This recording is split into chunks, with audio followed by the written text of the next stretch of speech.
Zero जोरले नमस्कार। म हिरा बुढा मगर। आज म यो समाजमा कति धनी मान्छे र कति गरिब मान्छे, कति सुखी सम्पन्नशाली मान्छे, कति त दुखी नै दुखी, कति चाहिँ मध्यम वर्गका मान्छेहरू पाइन्छन् यो समाजमा। त्यही अन्तर्गत एकजना व्यक्ति हुनुहुन्छ, कति मान्छेलाई भाग्यले पटक पटक ठगिएको मान्छे पनि हामीले समाजमा भेट्ने गर्छौँ। त्यस्तै अन्तर्गत एउटा बजेलाई मैले भेटेको छु। उहाँलाई भाग्यले पटक पटक ठगेको छ। सानैदेखि उहाँ जब यो संसार यो धरतीमा पाइला टेक्छु भनेर सिर्जिँदै गर्दा, आमाको गर्भमा छँदै गर्दा बाबाले संसार त्याग्नुभयो, उहाँलाई छोडेर जानुभयो। आमाले फेरि जन्म दिनुभयो, आमा पनि यो संसारबाट बिदा हुनुभयो। उहाँ टुहुरी भएर एक्लै, न दिदी न बहिनी न दाजुभाइ, एक्लै उहाँ अर्काको शरण लिएर, आफन्तजनको छरछिमेकको शरण लिँदै ठुलो हुनुभयो, हुर्किनुभयो। दुःख सुख गर्दै, कष्ट गर्दै हुर्किनुभयो, ठुलो हुनुभयो।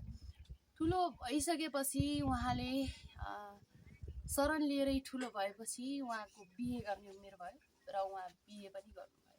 बिहे गरेपछि त अब मेरो भाग्य फेरि होला, अब म खुसी मिल्ला भनेर उहाँले धेरै ठुलो आश कति बोक्नु भएको थियो। तर विडम्बना, कतिलाई पटक पटक भाग्यले पनि ठग्छ, कतिलाई चाहिँ पटक पटक भाग्यले उपहार दिन्छ, र कतिलाई चाहिँ दुःखै दुःख मात्र दिन्छ। उहाँले धेरै सन्तान जन्माउनु भयो। उहाँले सन्तान करिब 10 वटा जति जन्माउनु भयो। तीमध्ये 9 जना सन्तान पनि भगवानकै प्यारो हुनुभयो। कति ठुलो भइसकेपछि बिहे गरेर पनि उहाँ बिर्नुभयो। एउटै छोरी बाहेक यो संसारमा उहाँको अहिले कोही पनि छैन। त्यो संसारमा एउटी छोरी हुनुहुन्छ, छोरी पनि आफ्नो कर्म घर छोडेर, उहाँको जन्म घर छोडेर कर्म घर गइसक्नु भएको छ। जानुपर्छ, छोरी मान्छे सधैँ घरमै बसेर हुँदैन रहेछ। जसो तसो त एक्लै भए पनि आफ्नो जीविकोपार्जन गर्नको लागि साथ सहयोग, छरछिमेकको सहयोग लिँदै अनि आफ्नो जीवन धान्नको लागि दुःख गरिरहनु भएको छ, कामकाज गरिरहनु भएको छ, र आफूलाई सरसहयोग माग्दै आफ्नो आवश्यकताहरू पुरा गरिरहनु भएको छ। उहाँको लागि यो बुढेसकालको सहारा कोही पनि छैन।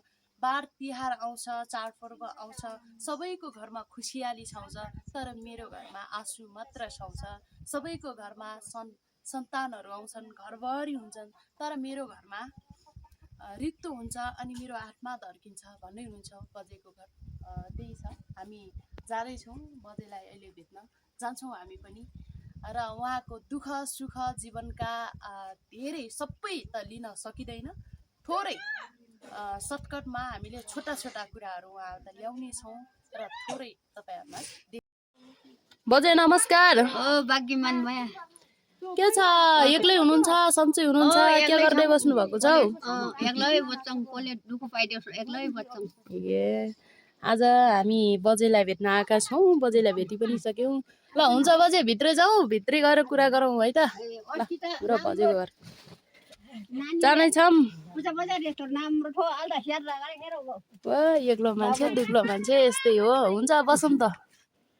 बस्ने नाच्ने त ए, कताबाट लिनु भयो त? म त ल्याउँछु, कति राम्रो तिहार पनि आयो। चपट मानि ल्याउँछु। अस्ति ए, शिखर सरले 2 पोका दिएको थियो, यो नुन अनि 1 पोका। ए, शिखर सर भनेको शिखर विश्वकर्मा? ए, उहाँले धेरै सहयोग गर्नुभएछ है हजुरलाई। 2 पोका दिए बरा अहिले यी बस्छौ बुली यति बस्नुपर्छ। म के बन्दिन आङ भन्थे अनि बन्नु म त बसिन्छौ, अर्को फेर आनु यहाँ भन्थे। ए, अब भनि त हाल्नुभयो, म एक्लै छु यहाँ, यो घरमा एक्लै बसिरहेको छु, यो मेरो घर हो यो भन्दै हुनुहुन्थ्यो अगाडि। ल आफ्नै मुखबाट सुनाउनुहोस्, हजुरको नाम के हो? सङ्गाती बुढा मगर्ने हो। सङ्गाती बुढा मगर्ने। अनि कति वर्षको हुनुभयो बजे? 60-70 बन्छु कति। ए, मोबाइल 60-70 वर्ष हुनुभयो। देखाइदिने के होला? पर्दैन बजे, पर्दैन।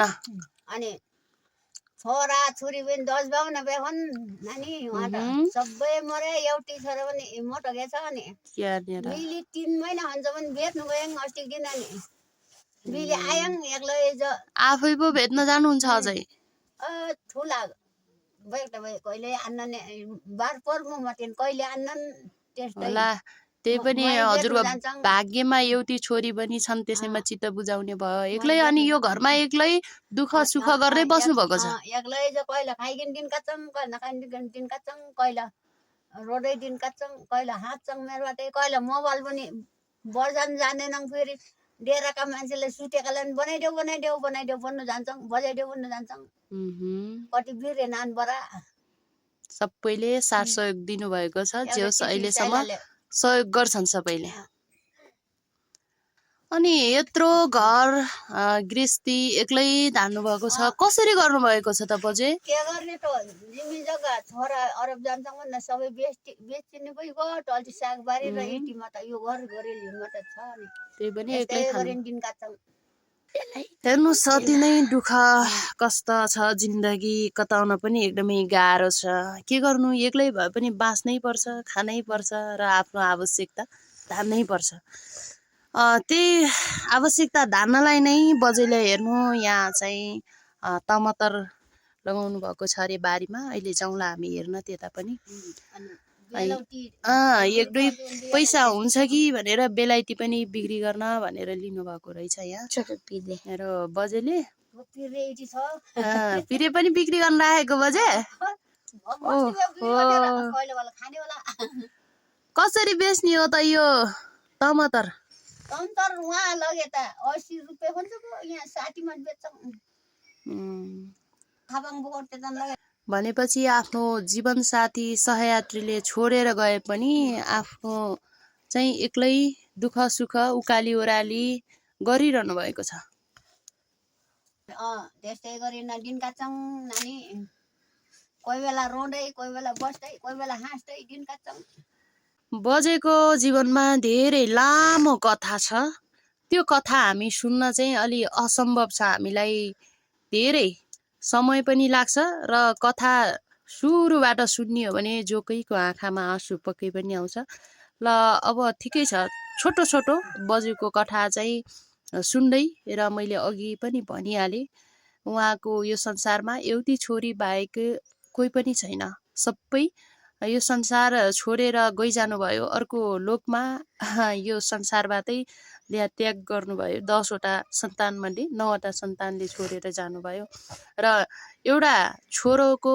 चाहिँ बुहारी पनि बिहे गरेर अर्कैको घरमा गइसक्नुभयो भन्दै हुनुहुन्छ र एउटी नातिनी चाहिँ छ नातिनी पनि मसँग बस्दैन अन्तैतिर पढ्ने अनि बाहिरैतिर छ भन्दै हुनुहुन्छ र अन्त्यमा त आउनुहुन्छ नै तर बुढेसकालको सहारा कोही पनि छैन बुढेसकालको सहारा कोही नभए पनि 60 क्रस गरिसके कि 70 गरे मलाई याद छैन पनि भन्दै हुनुहुन्छ त्यसो गर्दै गर्दा पनि उहाँले दुःख सुख आफ्नो जीवनको आवश्यकता धानी नै रहनु भएको छ उसै त खेतबारी पनि छ भन्दै हुनुहुन्छ अहिले हामी हेर्न जाउँ हुन्छ बजे तपाईको खेतबारी हेर्न जाउँ हामी एकचोटि हेरौँ अनि त्यतै कुरा गरौँला है त आउनुस् हामी पनि जाउँ आफ्नो बारी देखाउन जान्छु खेतबारी भनेर भन्नुहुन्छ उहाँ जाँदै हुन्छ हामी जाँदैछौँ है त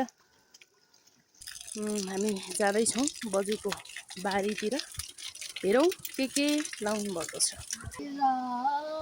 बजुले गीत गाँदै जानुहुन्छ रमाइलो पनि गर्नुहुन्छ है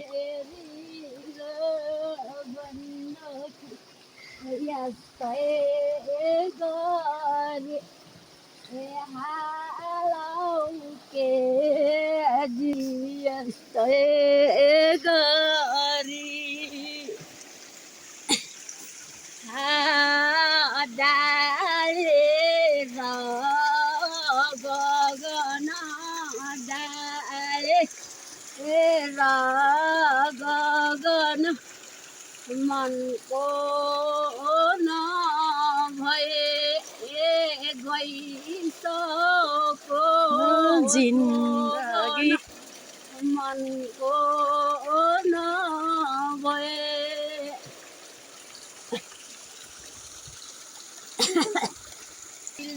हामी बजेको खेतबारी खेतबारीमा पुगिसकेका छौँ। उहाँले चाहिँ पाल लगाउनु भएको रहेछ। ल खोलेर हामी भित्र जाँदैछौँ त है। के छ आउनुहोस् हेर्न जाउँ। बारीमा आइसकेका छौँ। बजेको खेतबारीमा चाहिँ यहाँ मुलाहरू लगाउनु भएको रहेछ। यत्रो दुःख गर्नुभएको छ एक्लै पनि। ओहो काठहरू राखेर यता मुला रहेछ तन्न। अनि यता यहाँ मकै पनि लाउनु भएको रहेछ है। घोगा भन्छ कि रे यता हाम्रोतिर। ओहो यतातिर यो तनेल पनि रहेछ। यो तनेलमा के छ बजु? ओहो यति दुःख गर्नुभएको छ। एक्लै गर्नुभयो यत्रो काम? बडो साहसी बजे। सकेको जति गरेर सिमी पनि यत्रो लानु रहेछ तन्न। कति हातखुट्टा साहसी भएर आफ्नो दुःख आफै गर्नुपर्छ र आफै खाने आफै बस्नुपर्छ भनेर सकी नसकी र साथी साथ सहयोग माग्दै छरछिमेकलाई अलि दुःख पर्दा र अरू सबै दुःख आफू एक्लै गर्नुभएको छ। यो यति ठुलो मेहनतलाई हामीले यो यति धेरै टमाटरहरू फलाउनु भएको रहेछ। दुईवटा तनेल हो बज्यू? ए अनि उता अझै के छ? ओहो यहाँ साग त तन्नै रहेछ। यो बिक्री गर्नलाई लागेको हो बज्यू? अनि यो चाहिँ के बनाएको नि फेरि? यो लामो छ त। ए मल बनाएको।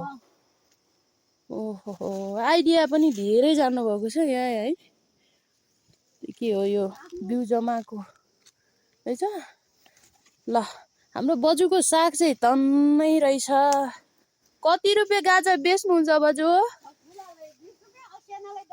हो हेर न कति सस्तो। 20 रुपियाँ 10 रुपियाँमै गाजामै साग पाइन्छ अरे। आउनु बजेको किन्न। ओहो उता पनि छ। जाउँ न जाउँ। ल अर्को बारी पनि हेर्दैछौँ है हामी। एउटा व्यक्तिलाई प्रशस्तै पुगेको छ यति भए पनि। अनि यो चाहिँ के हो यो? करेला। अनि यो लामो लामो पात बेसार हो बज्यू? ए बेसार पनि तन्नै लानु भएको छ यता। ओहो तरुल नि यो।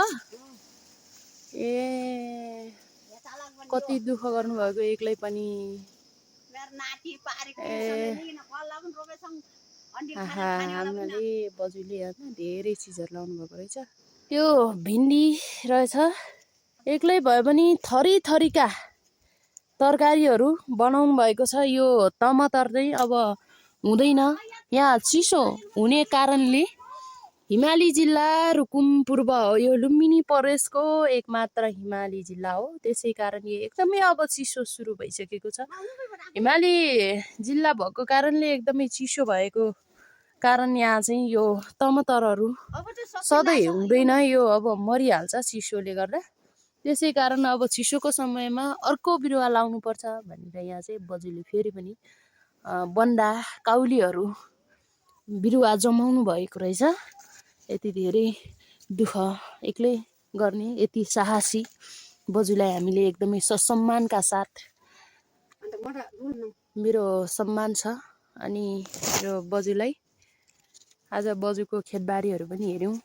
थरी थरीका यहाँ भाजी रायो साग र लसुन पनि तन्न रोप्नु भएको छ। ऊ पारीसम्म रोप्नु भएको छ।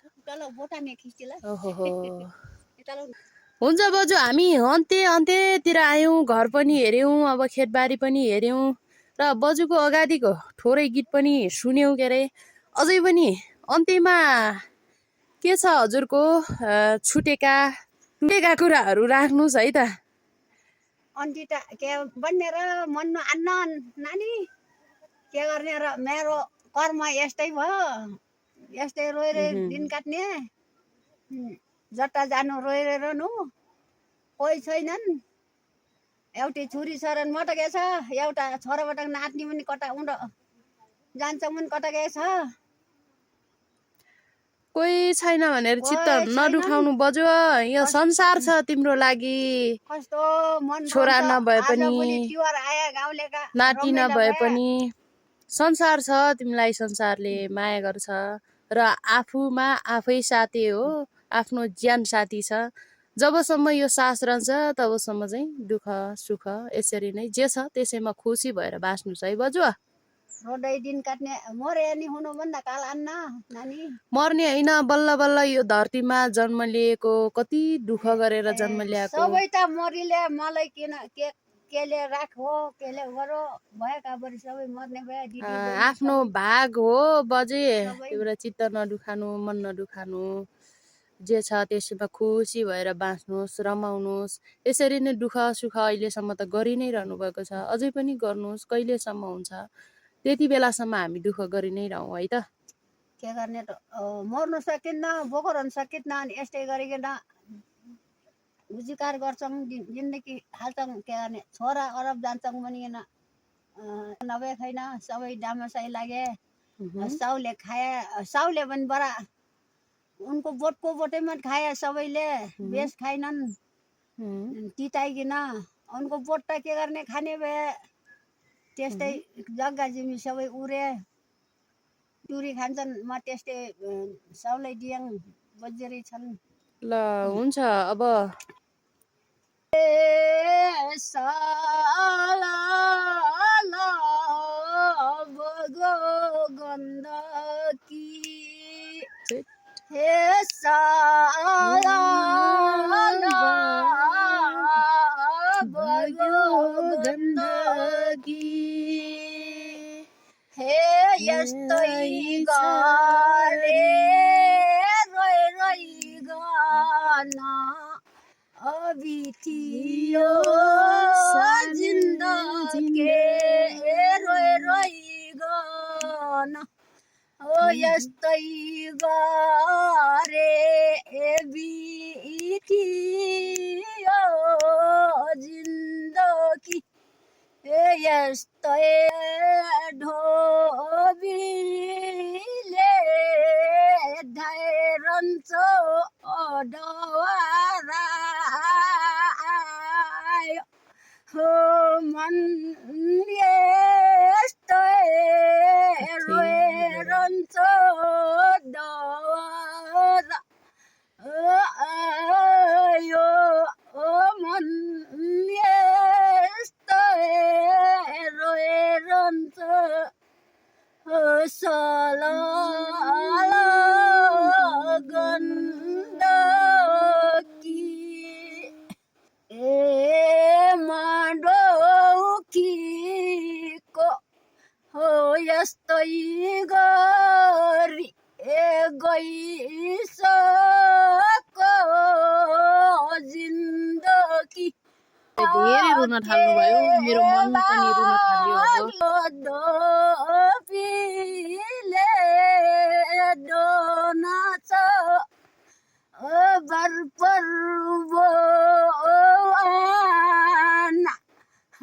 मन ये पैरो नाच पर्वो भयो बाजु भयो, धेरै नरुम है। चुरीले हो यही बसो आमै हे भन्छ अर्काको देशमा मन ये पैरो नाच जति बहकियो उति बहकिन मन लाग्छ, मान्छे नै यस्तो। तर नरुम, छोडौँ अब है।